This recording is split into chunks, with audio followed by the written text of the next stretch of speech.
دوستان عزیزم، درود و مهر. امیدوارم حال دلتون عالی باشه. امروز آموزش دو تا از اقتصادی ترین و خوشمزه ترین غذای سنتی ایرانی رو داریم که با کمترین مواد درست میشن ولی طعمشون محشره. مطمئنم میره تو لیست غذاهای مورد علاقتون. بریم که با هم دیگه درستشون کنیم.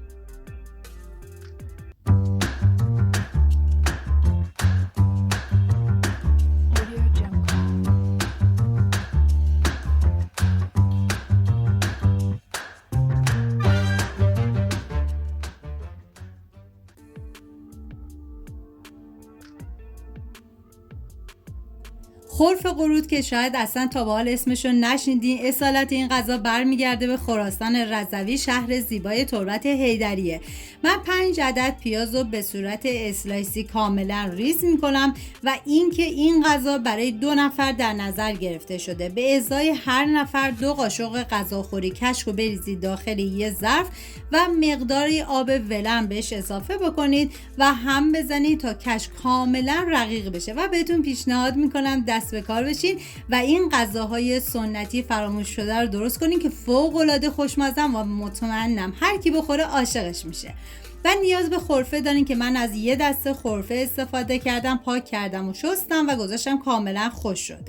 داخل قابلمه مقداری کره گیاهی ریختم و بعد از اینکه داغ شد پیازهایی که ریز کرده بودم و بهش اضافه میکنم. واقعا دم خراسانیای عزیزمون گرم با این غذای فوق العاده خوشمزه شون. هم میزنم و میذارم تا پیاز کاملا سرخ بشه. و حالا نوبت اضافه کردن ادویه هست، شامل زردچوبه، پودر تخم گشنیز و فلفل سیاه. ببینید من از نمک استفاده نکردم چون این غذا کشک داره و کشک من نمک داشت، دیگه نمک این غذا رو حذف کردم. بعد از اینکه ادویه ها تفت خوردن حالا خرفه رو بهش اضافه میکنم و حتما باید زیر حرارت کم باشه و میذارم به مدت 1 دقیقه خرفه کاملا تفت بخوره و بعد از اون کشک رقیق شده رو بهش اضافه میکنم. و نکته مهم این که زمانی که کشک رو اضافه کردید باید هم بزنید وگرنه اینکه کشکتون بریده میشه. زمانی که هم زدید و از دور شروع کرد به حباب زدن یعنی اینکه دیگه این غذا رو باید بذارید به مدت 5 دقیقه کاملا جا بیفته.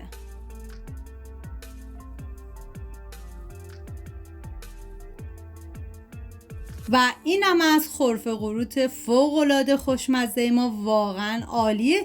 این غذا رو نون داخلش تلیت میکنم و میخورم و فوق‌العاده خوشمزه است. امیدوارم درست کنیم و در کنار خانواده از خوردنش لذت ببرید.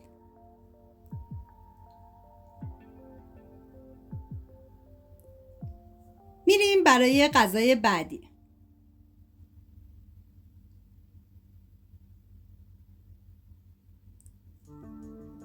غذای بعدیمون پخت پیاز هستش که یک غذای کرمانی و فوق العاده خوشمزه. این غذا برای 4 نفر در نظر گرفته شده که 3 عدد سیب زمینی متوسط رو بریزید داخل یک قابلمه و مقداری آب بهش اضافه کنید و بذارید تا کاملا بپزه.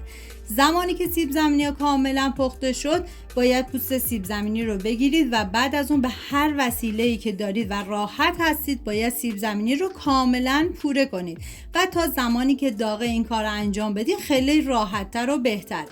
و حالا توی این فاصله میریم سراغ پیاز که من از 10 عدد پیاز ریز استفاده کردم چون این غذا هرچی پیازش بیشتر باشه فوق‌العاده خوشمزه تر میشه. و حالا داخل تابه مقداری کره گیاهی ریختم و بعد از اینکه داغ شد پیازی که ریز کرده بودم و بهش اضافه میکنم.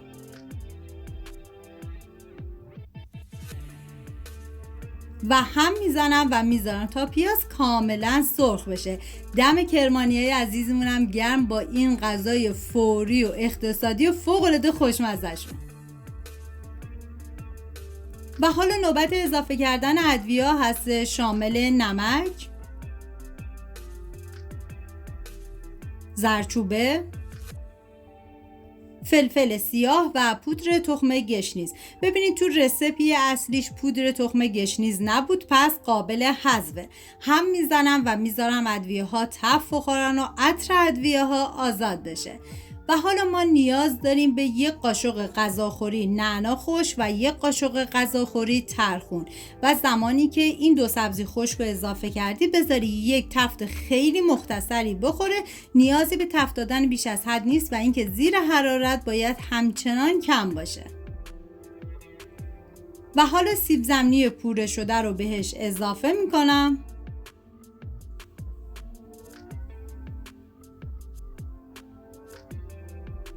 و هم میزنم تا با همه مواد مخلوط بشه و میذارم تا سیب زمینی هم یه تف بخوره و بعد از اون دیگه این غذامون آماده است.